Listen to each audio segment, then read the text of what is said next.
two, one. Hello, ladies and gentlemen. Welcome back to Delusions of Grandeur. I am one of your hosts, but today, for the first time in Delusions of Grandeur history, my buddy here, Boris, is going to attempt to host today's show. So, but let me introduce to you what movie we are going to be talking about. It is Oz the Great and Powerful from Disney. So that's my copy of it. But Boris, why don't you tell us all about this film and stuff? Go ahead. So, as Dave mentioned in tonight's episode, we will be discussing the movie Oz the Great and Powerful from 2013, which was directed by Sam Raimi, if I pronounced that name correctly. Correct, Sam Raimi, who, if anyone, if you know anything about, has directed the Evil Dead franchise, among some very cool horror films. So I thought that was a very cool thing. What about you? Oh, indeed. Yeah, I must say, I kind of noticed some details in this movie that do make it quite obvious that this man would be good or already is good at directing horror movies, because there were some, I would say, jump scares in this movie, although it is theoretically supposed to be a child-friendly movie, I suppose. For kids. Yeah. So, before we start, the first thing I would like to tell our audience is this is the very first time that I'm leading this kind of conversation. I have not rehearsed this or anything, so this is really the first time or first times for me. So I apologize if if I'm not really good at this point, since it is my first time. But I think yeah. you'll do fine. You've heard me do it tons of times, and I think this is probably a good movie to probably start with, even though you weren't familiar with it, at least before yesterday. Yeah, that's true. I kind of did wish my first time could be with a movie I'm more familiar with, so this is a bit more challenging, but let's see how it goes. So, for the beginning, I would like to say, as we always say in our discussions, spoiler alert, ladies and gentlemen, because we will be discussing many aspects of this film, and if you We're haven't seen probably it, going to spoil the shit out of it anyway. So absolutely. So, yeah, this is your official warning. So let's see what IMDb says about the movie, right? yes, let's. Uh, so uh, uh, it says Oscar Diggs, who is played by James Franco. He is a small-time circus magician with dubious ethics, who is hurled away from dusty Kansas to the vibrant land of Oz. At first, he thinks he's hit the jackpot, fame and fortune. Wait. At first, he thinks he's hit the jackpot. Fame and fortune are his for the taking. That all changes, however, when he meets three witches. Theodora, played by Mila Kunis, or Mila, not sure if I Mila. pronounce Mila. Mila Kunis. Mila Kunis. Which, Evador, if anyone wants to know anything about Mila, she played on that '70s show for quite a while, and she also ended up voicing Meg Griffin on Family Guy after a fashion. So, at the age of 15, no less. So, yeah. So it says that all changes when he meets three witches. Theodora, played by Mila Kunis, Evadora, played by Rachel Weisz, if that's what her last name is pronounced, yep. and Glinda, played by Michelle Williams. Okay. And the witches are not convinced that he is the great wizard that everyone's been expecting. Reluctantly drawn into the epic problems facing the land of Oz and its inhabitants, Oscar must find out who is good and who is evil before it is too late. Putting his magical arts to use through illusion, ingenuity, and even a bit of wizardry, Oscar transforms himself not only into the great and powerful Wizard of Oz, but into a better man as well. So, uh, so, what were your first impressions of this movie, Dave? Is this first time? Well, for you, it's probably not the first time you watched it. No, I ended up picking up the film when it came out. Maybe not as relatively new as it was, but at least a couple of months down the road. And I watched it with my fiance the first time. I did not see it in the theater, and I wasn't sure what to think of it at first because to me, The Wizard of Oz is kind of a classic movie to me, and it's hard to live up to it. And though Disney did, I do believe, a good job on Return to Oz. That's one of my favorite adaptations of the film. The reason why I was hesitant about this film is because it used a lot of CGI, and I wasn't sure whether they were. I'm not really an entire fan of CGI. I'm like a halfway fan. It's like it looks good when it's good, and when it looks like crap, they know it looks like crap, but they're still going to make it. So, but to me, I actually thought it did well for the film because I like the fact that it did the first part in like black and white, so that was like staying kind of true to like the original story. And plus, this film is like set 20 years before the original film, and the books themselves. So I didn't mind James Franco in the role of the wizard. I thought Miley Kunis definitely brought the role of the Wicked Witch of was it East? West. Wicked I Witch of think, the West. yeah. Pretty well, and I thought that Rachel Weisz did a fantastic job on doing that angle of things. I thought Glinda was. I thought Glinda was pretty well done, and like the first film, I did like the fact that the characters in Oz were somewhat based on some of the characters that he knew in real life. Especially, it seems like the woman that he seemed to love back in Kansas, who was getting married to someone else.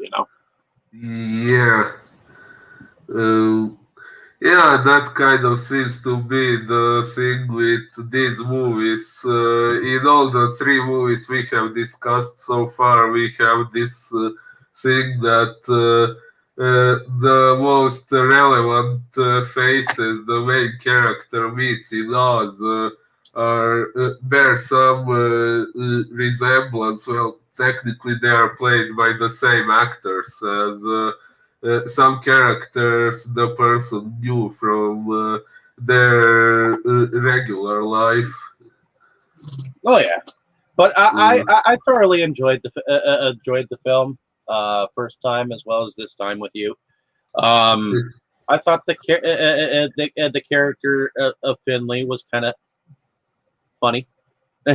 I wish we could have gotten a little bit more of him because some of his comedy could have been laugh out loud. You know, it was you could tell that like they were trying to uh, curb some of his comical lines or whatnot. Like he could have been funnier, but I think I do believe that they were trying to keep it a little bit more child friendly.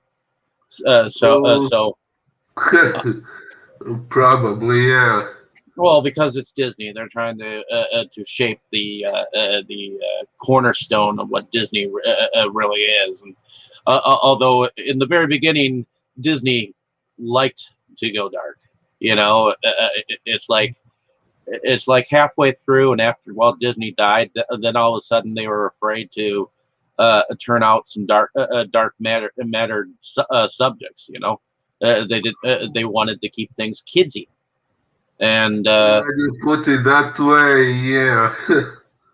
it's like they tend not to go towards that darker route, and when they do, I don't know. Maleficent is a good example. That one did have to go dark, and it did, and I'm glad that they did take it as dark as they did. So, Oh, and it did. Alice That in one Wonderland, is. Alice in Wonderland had some pretty dark moments too. So, but in any case, what was your first impression? Well, yesterday was my first time watching this movie with you, and today I watched it once more because I wanted to be as well prepared for this discussion as possible. Uh, my first impressions were mostly good. It is definitely an enjoyable movie, although maybe a bit long, but it doesn't ever get boring, not for a single moment. However, I do have my issues with how a certain character in the movie was treated, but we will get into that, I guess. What was your favorite character before we get more involved in the film? Uh, well, actually, when I think of them all at once, maybe my favorite character would be the porcelain doll. What was her name? Let's see. Uh, the China girl. Yeah, who was voiced by Joey King. If Yeah, she was kind of cute. I liked her scenes. But aside from that, I actually liked Theodora, or as she is known later, Wicked Witch of the West. And she is actually the one with.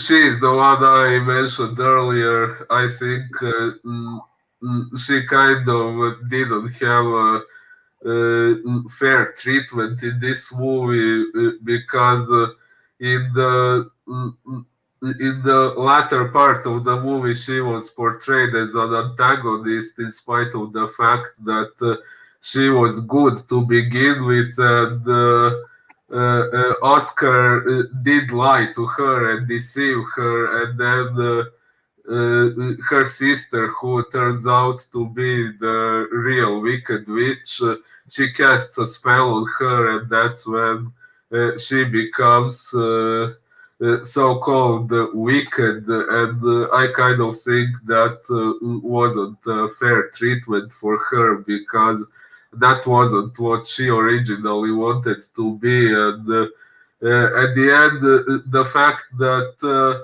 a spell was cast on her in order to make her what she is.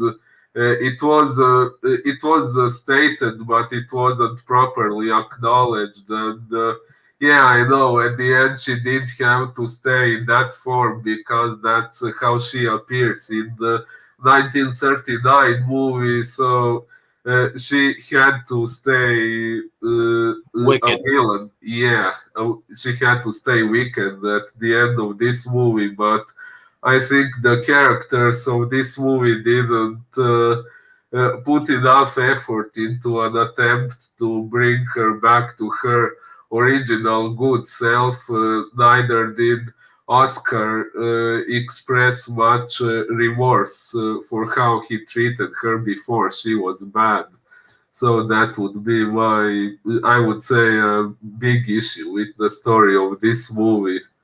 I would have to say my issue with the whole thing is remember that necklace that was around the sister, like when her magic disappeared. Uh, Yes, I would like to think that wouldn't you think that the curse that was on her sister Theodora would have been lifted after that necklace would have been broken, because that was in a sense like her magic, and her magic was broken after after that stone was crushed. Wouldn't you think that that whatever magic she had performed on her sister would have been like taken back, or true. like the curse that she had helped her get by eating that apple? Wouldn't you think that would be reversed, or have a reverse effect on Theodora after being destroyed? I thought that It's that was a very good possibility. yeah, it is a possibility. Well, we don't really get much insight into the nature of that whole magic. But No, yeah, you do make a good point. I guess what they were trying to say that once she beat that apple, the effect was irreversible, I guess. But who knows? well, I guess the first character that we should probably talk about is probably the wizard himself. Was he the wizard that you thought that he was going to be going into this, or Well, did you not think that he was going to be like this con man? you know, well, actually, I kind of did think he would be a con man because I saw the 1939 movie where the same thing was used at the near the end of the movie when Toto, Dorothy's dog, pulled that curtain away, and we saw that he was just a human. So I thought if this movie is trying to stay consistent with the 1939 one, then yeah, he did have to be an ordinary human, at least with no real magical powers or anything like that. And yeah, uh, as you say, uh, at the very beginning, we see him in his regular human world. He's being a carnival magician. And he actually performs a rather cool, uh, uh, a rather cool performance on stage with all these magic tricks. But then, but yeah, it, you definitely see some of the behind the stage shit that a magician might have had to go through with his assistant.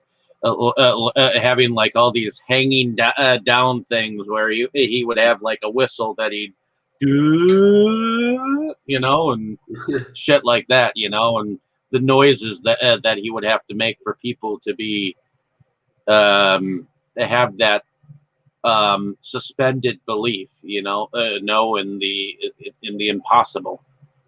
Yeah.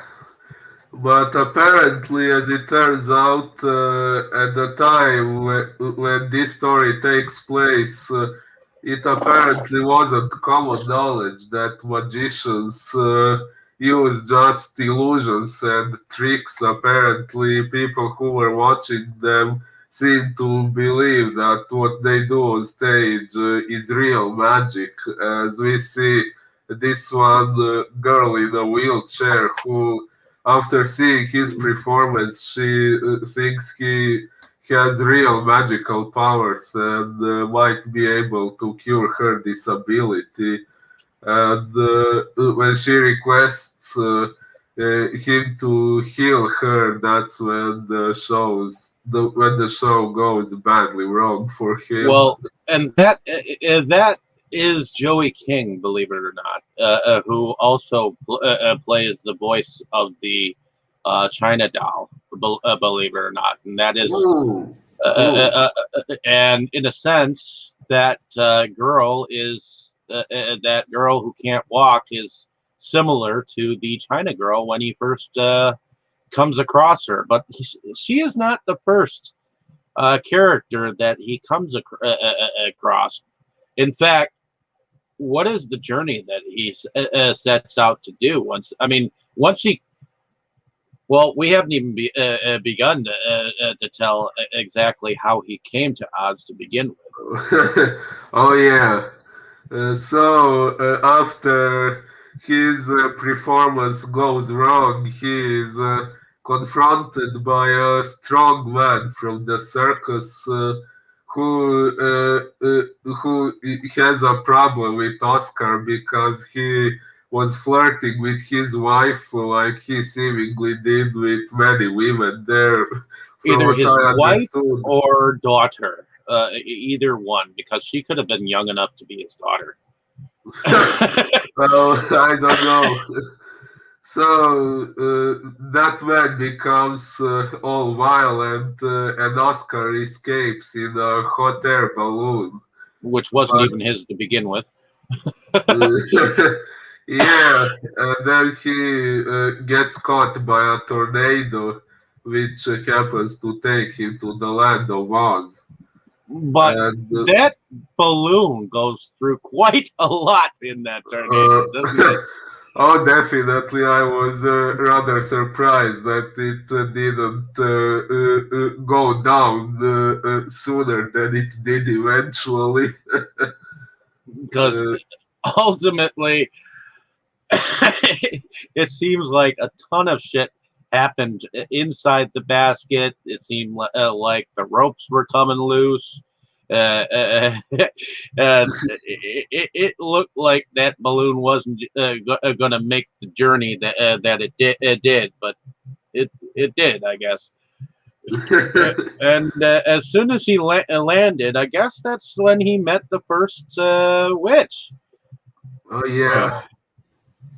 But he had to escape the some water fairies. Hey, Yeah, at first, after his, what's it called? I'm sorry, I don't know the English word for this part of the balloon where people are standing. What's it called? the basket The basket, yeah. So when the basket sinks into the water, at first he thinks he's going to drown, but then it turns out the water isn't really deep enough for him to drown. So he kind of lets his guard down, and then he meets the first witch, Theodora, who I must say appears rather beautiful at that point in the movie. Well, actually, all relevant women in this movie were rather beautiful, if you ask me. oh yeah, all Uh, all the women in here were rather pretty. Um, I actually like Rachel Weisz, especially in the Universal adaptation of The Mummy, um, which I'm not sure if you've seen that one with Brendan Fraser. Um, Uh, I did see one mummy movie, well, I guess the one that's the most well known, and I saw its sequel a while ago as well. Now I don't have the clearest memory of them. It's been a while since I saw them. we will have to eventually down the road cover them then. Indeed. Uh, uh, but yeah. So I guess we meet the first witch. That well, he doesn't even realize that she is a witch, but to him, a witch should be on like a broomstick or something like that, and he mentions that, and yeah, I guess they pretty. have to hide from the Wicked Witch because apparently we don't know that she is related to the Wicked Witch, but Indeed. or vice versa, because there seems to be kind of a history with these three witches. They're Yeah. they're all related by being sisters. Well, I don't remember them mentioning that Glinda was their sister as well. I would have to say that they were probably her stepsisters. Possibly. Because eventually she finds out. Glinda finds out that uh, it was her father that was killed by um, Well, in the True Wicked Avenora. Witch. Yeah, yeah. Um, But so, what happens next after he meets Theodora? when he introduces himself as Oz, which was before he came to that land, it was his nickname as a magician. So when he introduces himself as Oz, and before that Theodora says it's the name of the land he came to, that's when Theodora remembers a prophecy that they have in the land of Oz, that a powerful wizard who has the same name as their land will come to save them all from the wicked witch. Uh, so Theodora doesn't know that Oz is just a mortal human with no powers or anything, and she believes that he really is a wizard. And as far as I understood, he starts to like the idea of becoming a king because, well, it would bring him wealth and stuff. Uh, and Theodora falls in love with him quite easily, and if you don't mind my vocabulary, he is kind of a dick to her at that point, which plays a part Well, in what happens to her later on. I don't think it's a dick a move per se. I just think he's kind of a philanderer.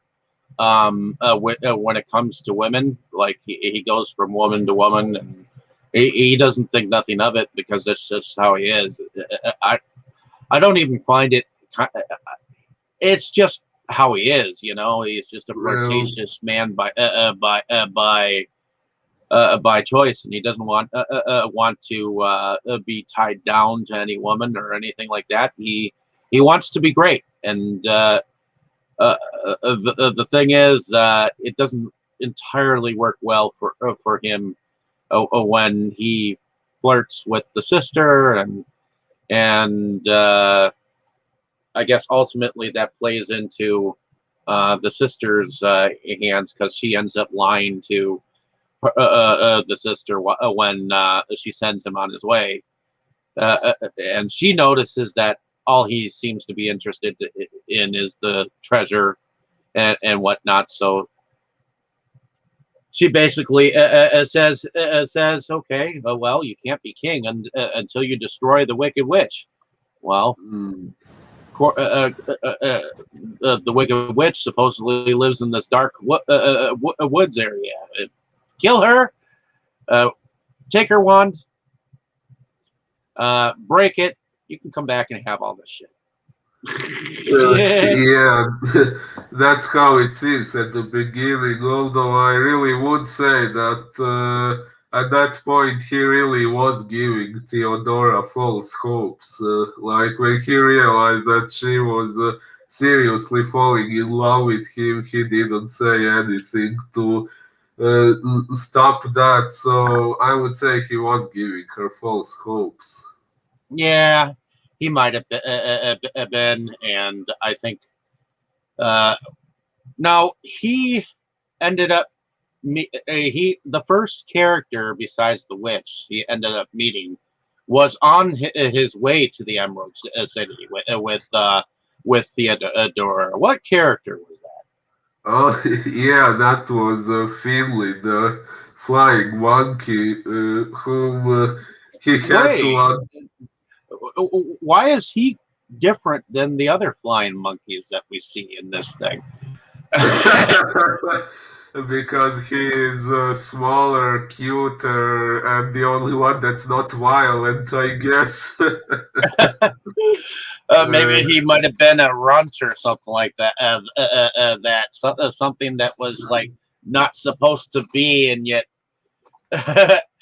he is. But he found him entangled with some vines or something, and yeah, I guess he gives him he basically swears himself self to be his lifelong uh, servant or something like that. indeed. So there is he is kind of tied up by those vines, and while Oz is setting him free, a lion attacks, and Oz throws some red smoke at the lion, if I remember correctly, And and the lion ends up running away from it. So I wonder if he right then and there created the cowardly lion. I thought of that too. Could be. But in any case, so they get to Oz. He shows his true colors by showing himself interested in the gold, and then he ends up going that night out with Finley, I guess, and I guess Finley and him run into well, they were on their way to the dark woods, but Finley notices. What does he notice? Oh, he notices this porcelain town or something like that being all devastated, which was done by the minions of the Wicked Witch. Uh, and yeah, there they find a living China doll whose yeah, her village and family were destroyed, and her legs seem to be broken as well. Uh, Yeah. So I guess we kind of get a small little sad moment because we hear that the Wicked Witch has like killed her family and whatnot, and evidently she can't like get up. And I guess the wizard has some pasted glue in his bag, but he calls it a magic liquid. yeah, that's a kind of interesting thing they did in this movie. Like things that are normal in our world are uncommon in the land of Oz. So, what is normal for us seems to be perceived as magic by them, like glue or fireworks or things like that that we happen to see later on. Uh, Yeah, which ultimately gives off the illusion that he is, in fact, the wonderful Wizard of Oz. yeah, But ultimately, we also eventually, I guess they go into the dark woods, and they see this hooded person put a wand looking like a thing on top of something, and they end up running into Glinda um, while trying to get this wand. Well, and the China girl, I guess he was gonna try to send her back to the Emerald City, but she didn't want to go on her own. She demanded to come along. I thought that was yeah, kind of interesting, the way she reacted. And when he finally said indeed. yes, and she was like, "Well, let's go kill the witch." Yeah, she was quite cute, wasn't she? uh, But in any case, Glinda very much looks like the woman that he had fallen in love with back at home. Indeed, they are played by the same actress, Michelle Williams. Yeah. But Mm. I guess at this point is when we get the soldiers that come after them, and the winged monkeys are sent after them as well, I guess. And wasn't it Glinda who had um, she used her wand and came up with like this fog-like substance so that they couldn't see them, and Yeah. they thought that they were safe, and she thought that she could count on his magic. And it was at that point he was like, I suggest that we run. Indeed. And she keeps turning back to him every time they have to stop. Anything? Do you have anything? Indeed. Although I must say I rather enjoyed that scene. I like that dark scenery, the dark fantasy, gothic atmosphere there, Oh yeah. and that outfit that Glinda had the first time we see her with that black cloak. I really liked that. So did I. I mean, I liked the shadows, and the cemetery-ish looking like a place. At least it looked like it was kind of a cemetery-ish type area. Something like that, yeah. It, it And looked I guess rather cool. ultimately they end up having to fall off a cliff. Um, uh, and they end up traveling in these magical bubbles all the way to, I guess, another part of the land where we meet some of the characters of Oz. I guess there were three factions of people. Oh yeah, the Quadlings, the Tinkers, and the Munchkins. Yeah. Bully!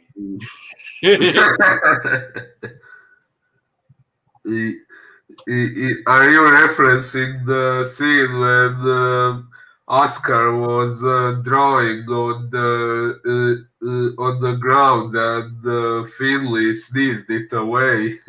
Yeah. Yeah, that was a funny one.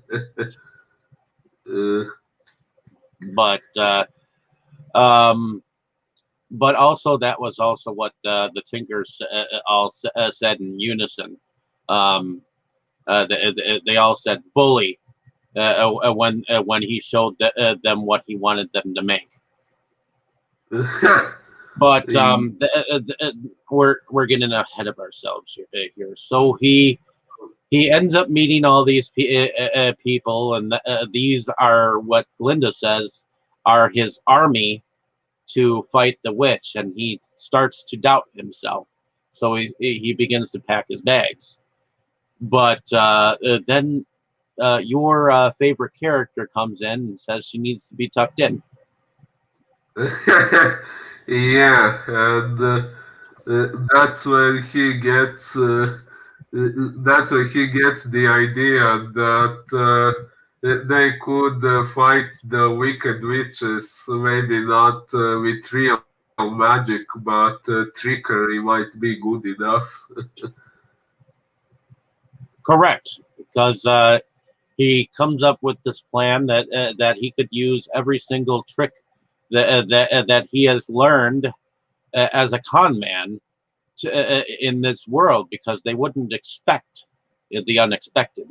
I mean, he has he shows the Tinkers this machine that can project imagery from the sky, and um, things of that in nature, and he uses fireworks in the end, as you said before, and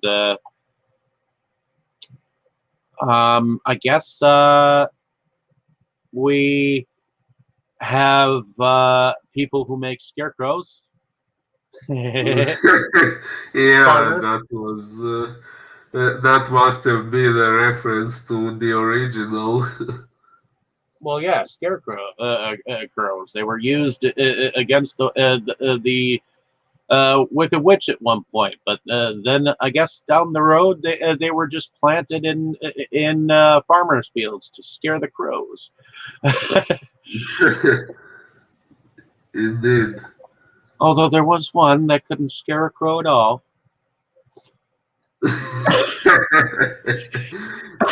Yeah. But in any case, what happened?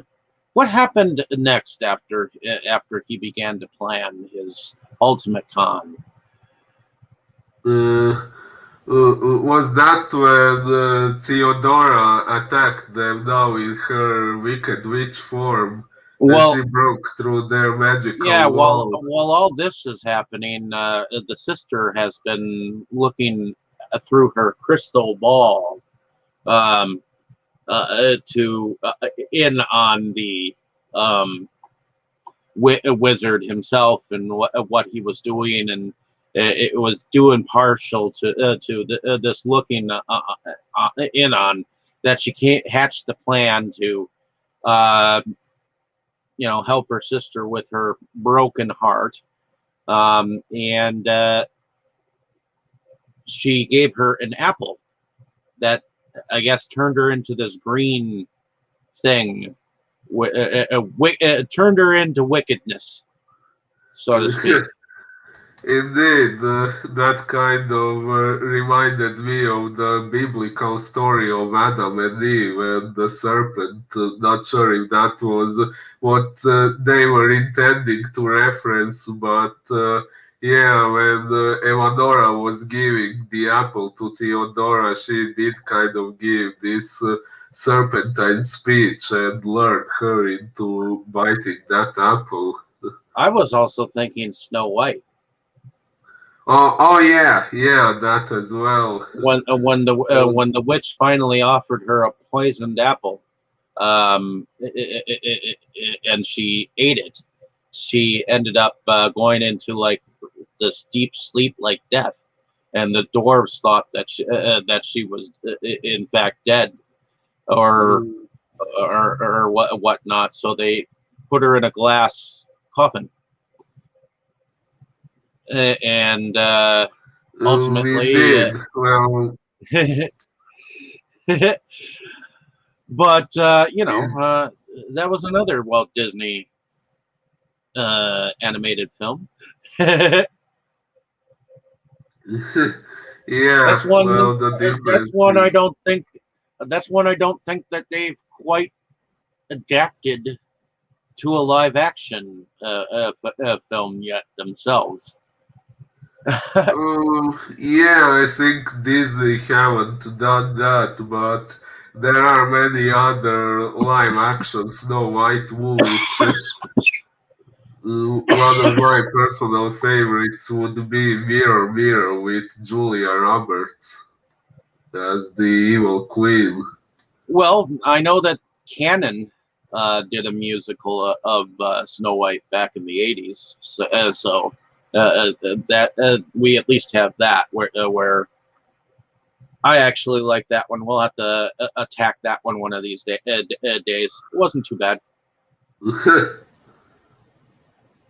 but in any case, okay. So where are we?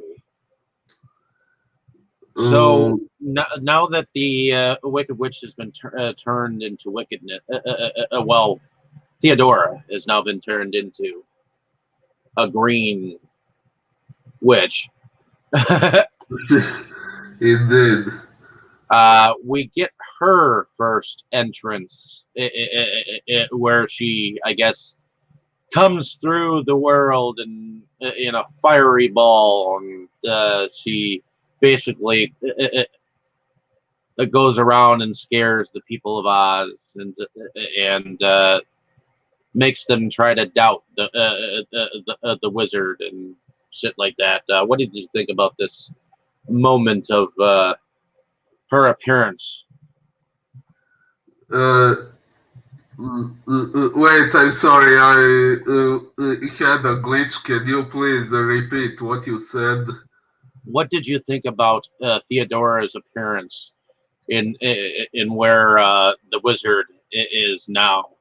When she came through that bubble, or Well, in all honesty, I guess they were kind of intending to portray her as an antagonist at that point already, although I personally had the impression that she didn't really have much to be blamed for because she was deceived twice. First by Oz himself, who kind of lied to her about the way he felt about her, and well, he then did. Evadora manipulated her as well.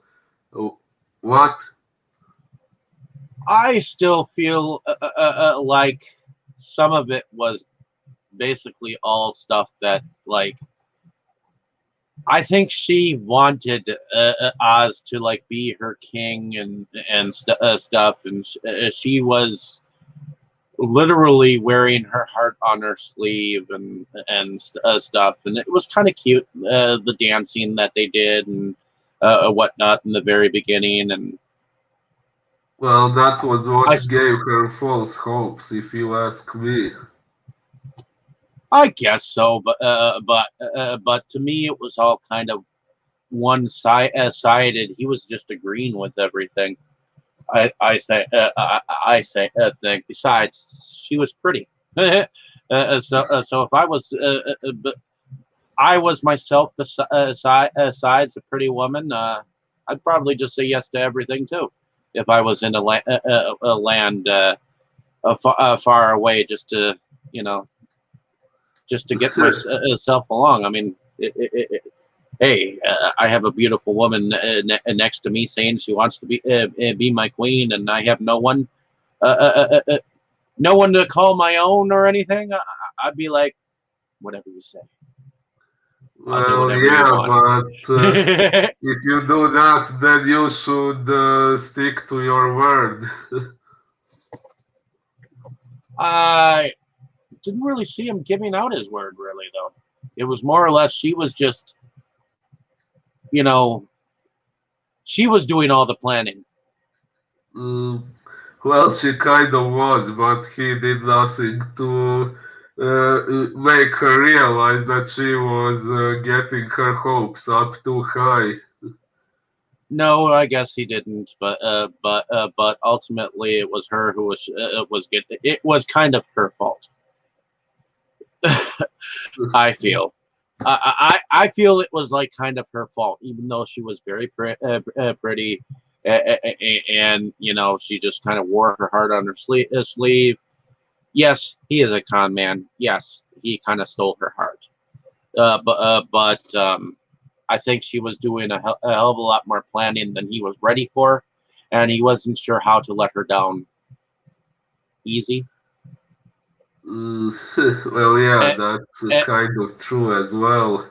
and by that time, it was Ebenora who gave him a tour and told him to hit the road and kill the witch. Mm. So he didn't really have time to go back and tell her because Ebenora stepped in. Whew, well, yeah, I guess that's a And point as manipulated well. the situation without him knowing. To me, it was due to circumstance of him not like having the time to Mm. tell her or let her down easy, or and it was just constantly okay. I need to go kill this witch, and by the time he even thought of anything, he was already in the presence of Glinda.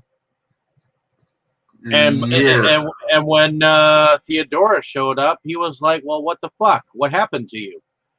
the last Well, time we yeah, but the last time we spoke, you were you were going to be my queen. yeah, I do see your point, although I still think that Theodora still didn't have much to be blamed for because if you remember, there was this scene when she bit the apple and she told Theodora, hey, you were lying to me, Glinda is not the wicked witch, you are. But Yeah, then when that's because before the magic took hold, it gave her a clarity. Like everything became clear, like like she realized that she was the one before like the magic took hold.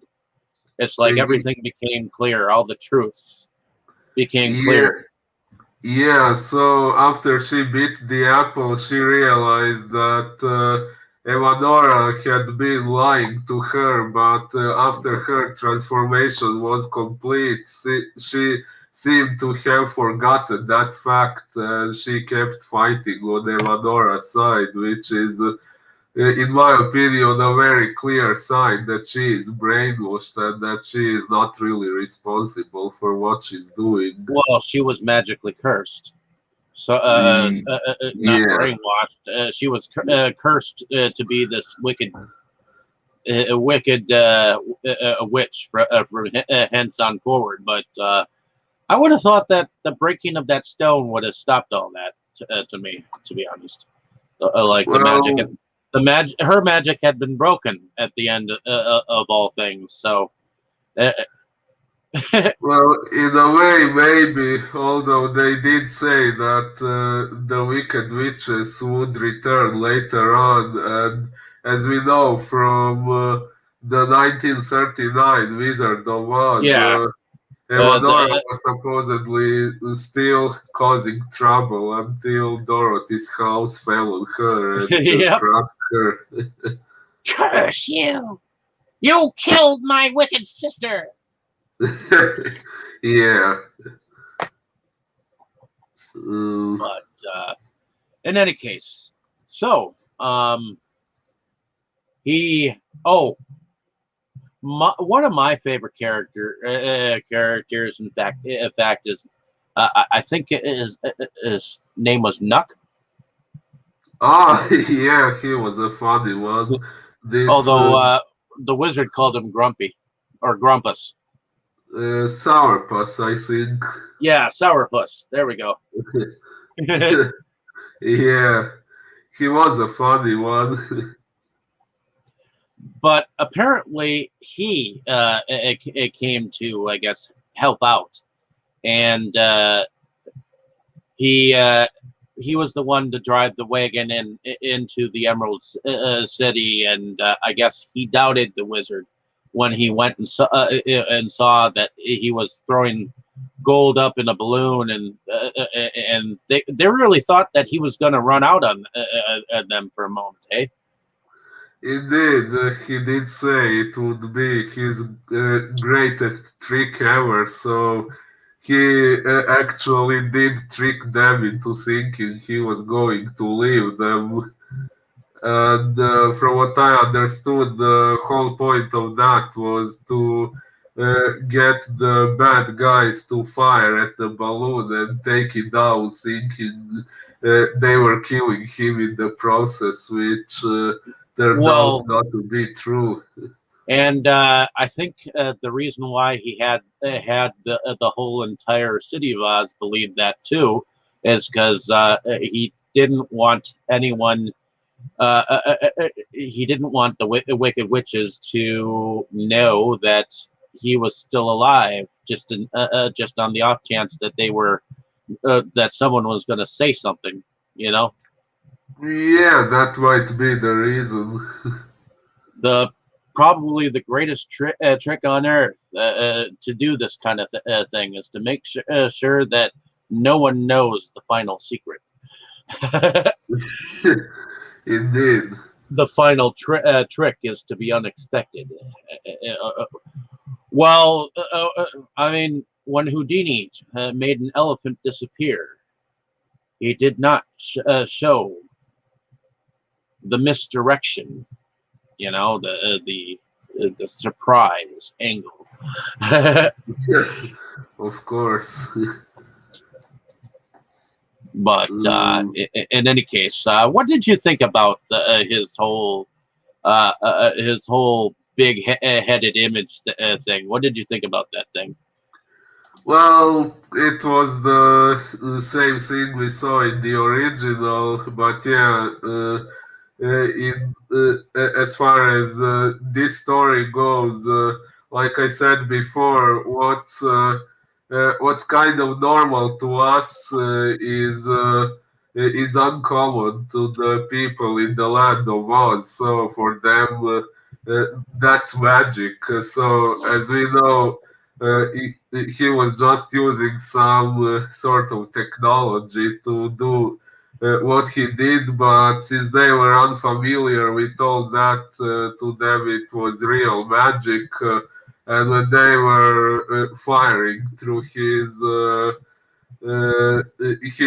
face in the smoke or whatever you call that in English, and it was doing nothing to him. They didn't know it was just a projection, so they thought he really was invincible.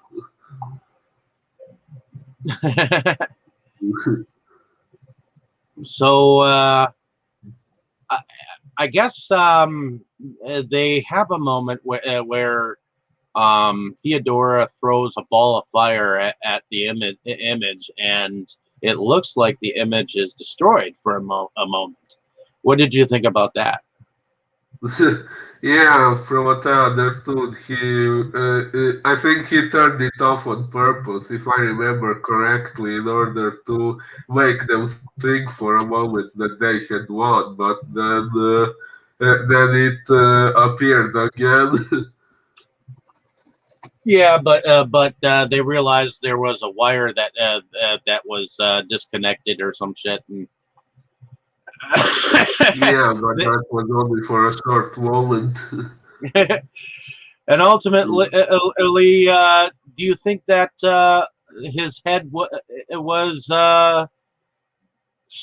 effective enough to prove to them that he was like this magical wizard? Well, like I said, yeah, regarding the fact that all these devices he was using were all new to them, they had never seen it, so yeah, it's not surprising that they believed it was real magic. And then we get Evanora on the run, and I guess the China girl. I guess. The whole scarecrow incident where they came through the fog and they thought that they were being attacked. What did you think about that whole ruse? Oh, that was really cool. So they sent these scarecrows uh, to march Being pulled, towards. being pulled on long lines of rope across the field. Yeah, and then Eleonora sent her flying baboons to attack, not knowing that those were just scarecrows and not real soldiers. Well, And and I they, guess they were there just long enough to be put to sleep by the poppies. they did. I thought that was kind of clever. So that put the flying monkeys out. Indeed, but that was when Glinda got captured, from what I remember. Yep, and Although, her wand ended up being picked up by the China girl, indeed, which she ended up bringing it straight to Glinda, and Glinda was able to escape from her ties, and she ended up meeting Ebenora on the inside, and they had kind of a battle. What did you think about that battle? oh, that was pretty intense, and yeah, that's as you said, it's when Glinda ends up snatching Evanora's necklace off and destroys that magical stone, which turns Evanora into an ugly old hag. Which ultimately, I guess, she flung her out a window, and it looked like she fell down. But I guess one of the winged monkeys actually flew up and carried her off. I guess Yeah, or was it two monkeys? might have been two, but no matter. I guess she escaped.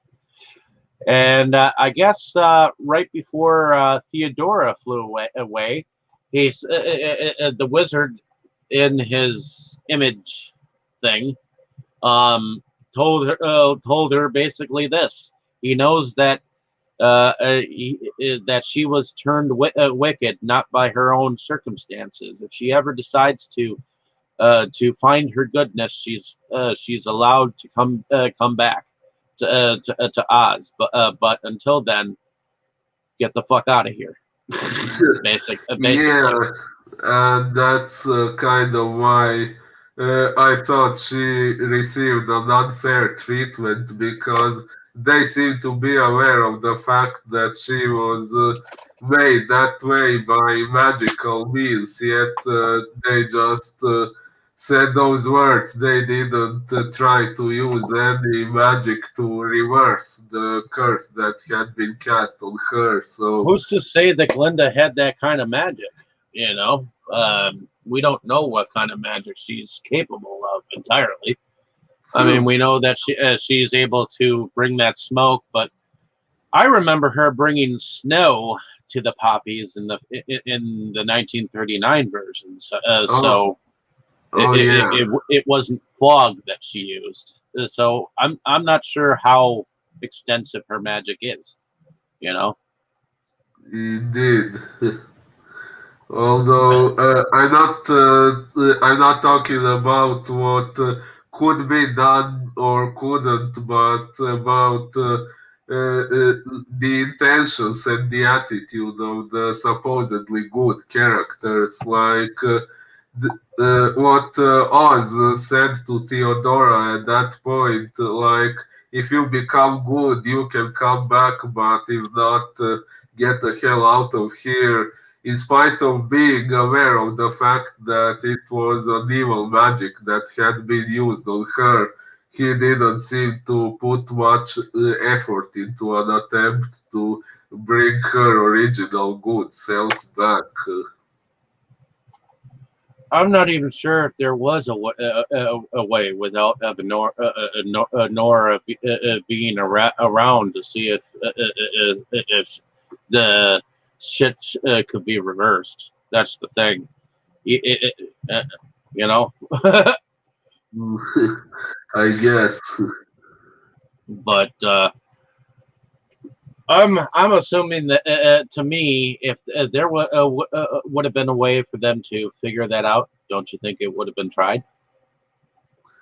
Well, maybe, yeah, but I don't know. No one seemed to express any remorse over what was done to Theodora, so I kind of got the impression that whether they could do something or not, they They didn't acted and try. they did. Yeah, yeah. Okay, I can see that. So ultimately, I I guess the the wizard then becomes the somewhat king of the land, I guess.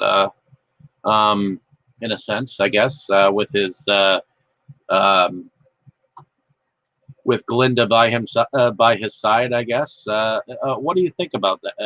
The fact that them two are kind of like the reigning factors in this land of Oz. I'm sorry, I had another glitch. Could you please repeat what you said? What do you think about the fact that Glinda and the Wizard of Oz are now the remaining factors in the land of Oz? Mm, well, in a way, it was nice, although I think it leaves some kind of plot hole because in the 1939 version, they do seem to both exist, but Glinda is still young and the wizard is old, and they are no longer together, and we don't get any insight into what happened in the meantime to separate them. Well, yeah. Well, I'm not so sure they were entirely separate, but the 1939 version definitely seemed to have them as separate entities. You know, like she only seemed to show up like in Munchkin Land and only along the way when she was on the way to the Emerald City. You know, and Yeah. finally at the end when she told her about the ruby slippers, you know. um, Mm. you've had them on your feet all this time, and all you have to do is just say to yourself, "There's no place like home." And the Yeah. only way that she can travel in this land is by those pink bubbles. So it's kind of weird. But In a way, yeah. so having the wizard and her put together as like kind of a love interest thing going on is kind of, I'm not sure if it's far fetched or not. I haven't quite read the books, but I haven't either. so I don't know whether they get together or not during the whole entire thing. But it's definitely curious that they put them that close. You know what I mean? Indeed. And actually, now that you're mentioning that, there is another kind of issue I have with this story. Like at first, Evanora tells us that he has to kill the wicked witch and makes you think that the one in the forest or Glinda is the wicked witch. So Yeah. he believes that and goes to try to kill Glinda, but then Glinda tells him, "No, I'm not the wicked witch. Evanora is the wicked witch," and he suddenly believes it, and now he is on Glinda's side. He never pauses to wonder, wait, who is telling me the truth? Well, yeah, he just accepts everything as he goes along. So you wonder what. Well, I think because she reminds him of the woman that he loved when he was back in Kansas is why he was able to believe her. You know. Yeah, although by that logic he could have as well been deceived.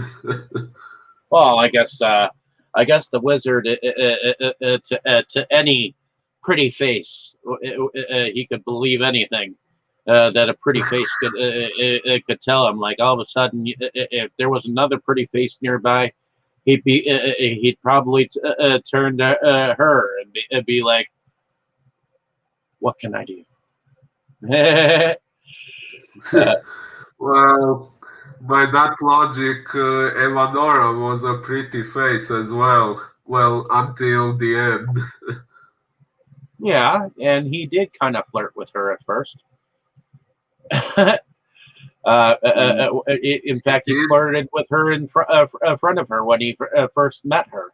He went and grabbed her hand and tried to kiss it, and Oh yeah, yeah. so in front of Theodora when she first had her meet her. So, but in any case, what did you think about the production value? The production, well, I would say it was pretty good. Yeah, a lot of CGI was used, and it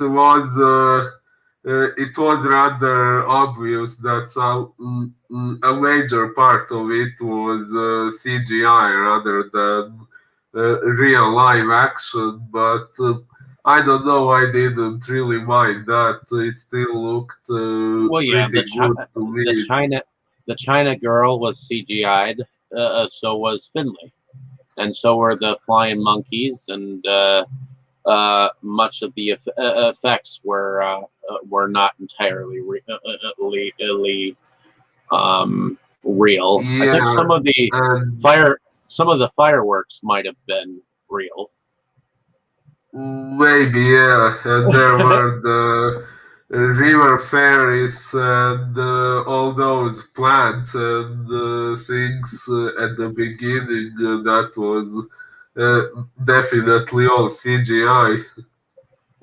When they were traveling along certain things, you could almost tell that they were on a stage with a green screen in the background of some a sort when they were traveling through on their way to the Emerald City.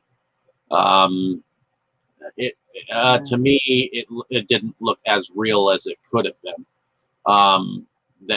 Some of but it was pretty. It wasn't that it wasn't the scenery.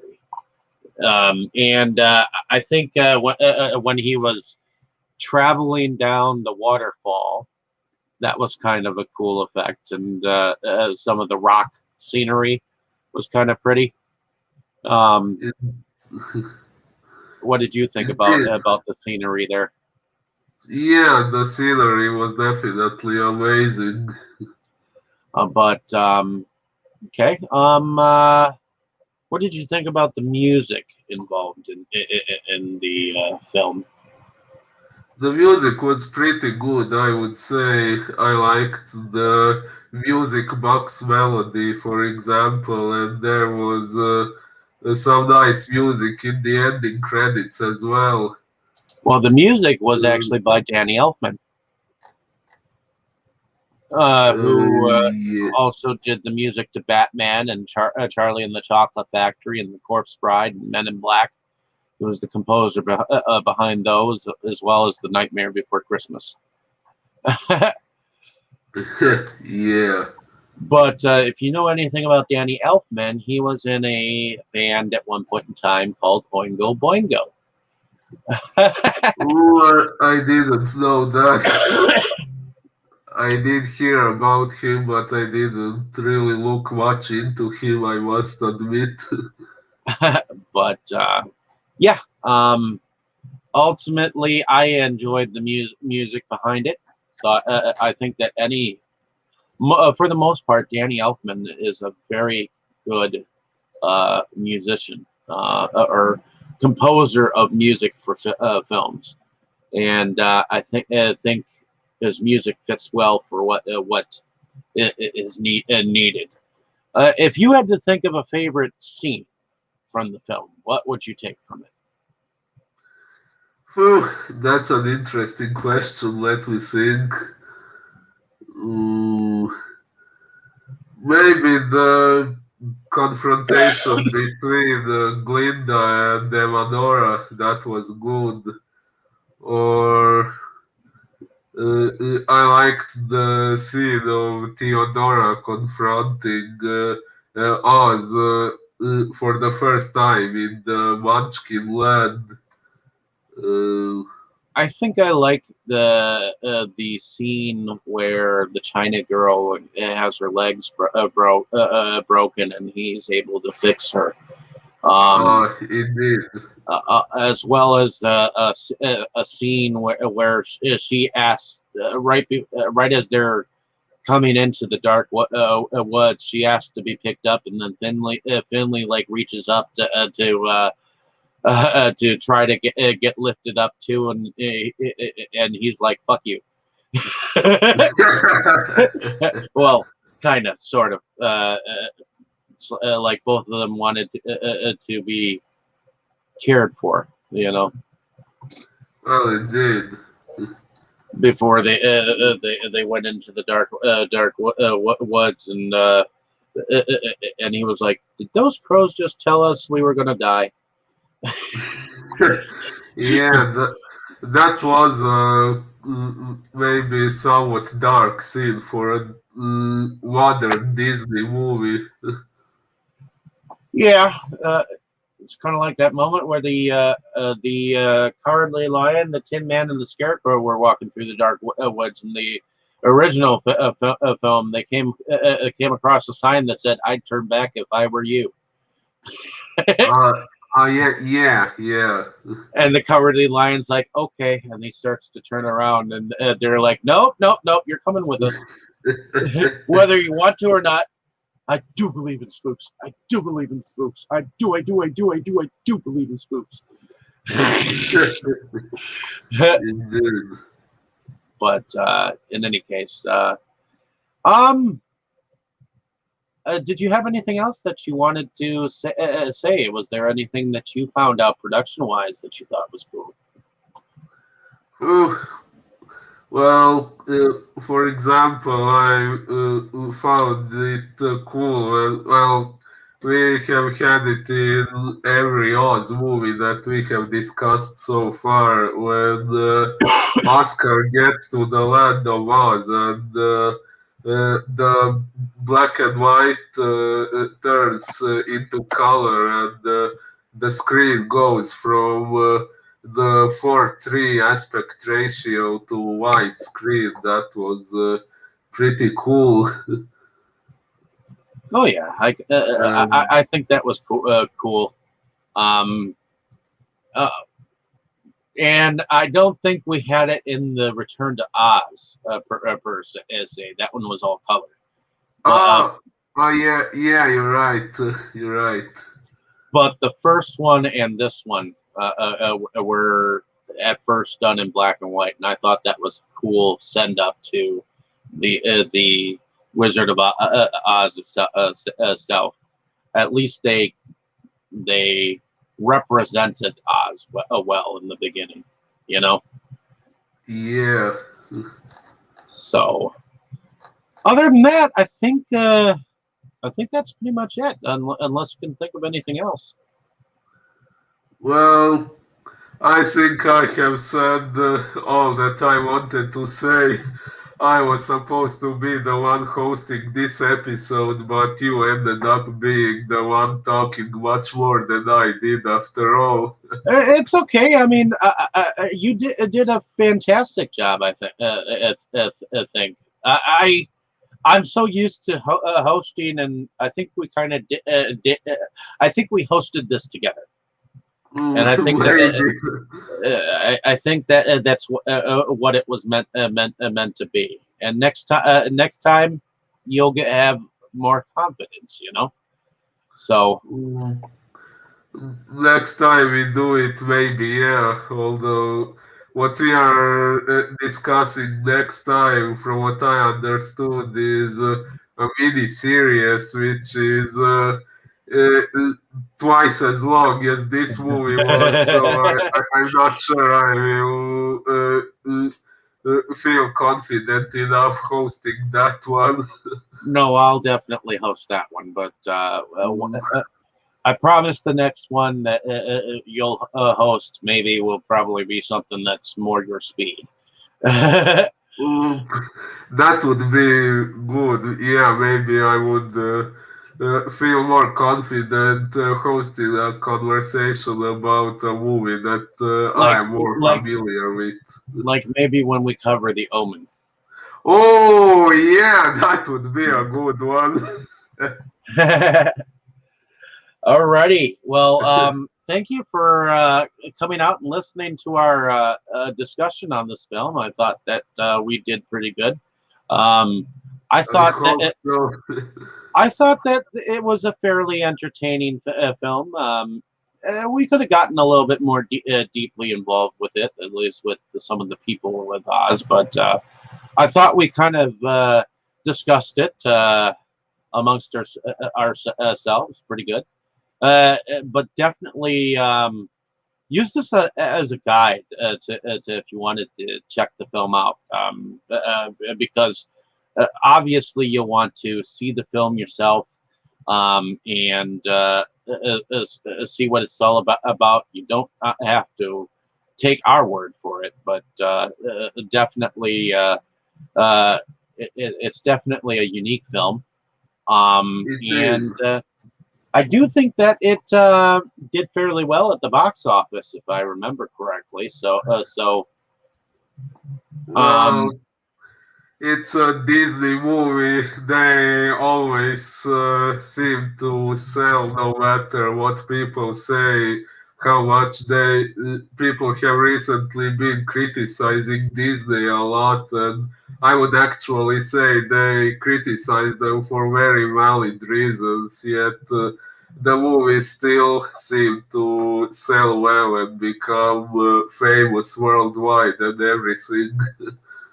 well, yeah, and I would have to say out of have how many Disney movies have you and I covered? Just two, maybe, so far. Probably not sure if any other one we have discussed before was Disney. I think it wasn't, unless I'm failing to remember some. No, we definitely haven't covered that many, except for the Return to Oz and this one so far, as I know. So, Yeah, um, but in any case, definitely let us know down in the comments what you thought of our discussion, and like, share, and subscribe. And hopefully, you have a great day, evening, or morning wherever you are, folks. And come back with yeah, us thank next you week. for listening. Yeah, Come back with us next week. For next week, we're going to be covering the sci-fi miniseries, and this is not the first miniseries we've covered. We covered the Shining miniseries here oh, on this indeed. show. So we're probably going to be watching it for several days, and then going on about it. So, um, Probably, yeah. and that miniseries was done in 2009. Uh, it'll be definitely entertaining to see what you think of that particular um, uh, endeavor into the Oz story. Indeed.